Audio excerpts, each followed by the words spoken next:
नाही, अतिशय निंदनीय आणि खूपच घाणेरडी ही घटना आहे. आणि असं धर्म विचारून तुम्ही मारला असेल तर त्यांना त्याच भाषेत उत्तर देणं गरजेचं आहे. आता मागच्या वेळेस जेव्हा उरी पुलवामा अटॅक झाला होता तर त्यावेळेस सर्जिकल स्ट्राईक करण्यात आला होता. असं काही पाऊल गव्हर्नमेंटने उचलायला पाहिजे असं तुम्हाला वाटतं का? नक्कीच 100%. त्याशिवाय त्यांना सुद्धा काही कळणार नाही की आपण काय करतोय. त्यांना त्यांच्या भाषेतच उत्तर देणं गरजेचं आहे.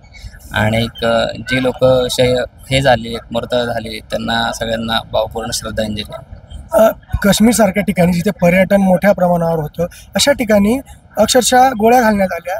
तर या ठिकाणी काही सुरक्षित त्रुटी राहिल्या त्यामुळे ही घटना घडली असं तुम्हाला वाटतं का?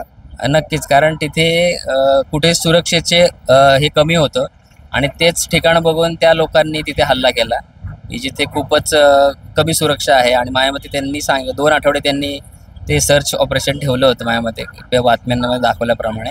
तर तिथे खूपच कमी प्रमाणात सुरक्षा व्यवस्था असल्या कारणाने त्यांनी तिथे बरोबर हल्ला केला आणि जो फार निंदनीय आहे.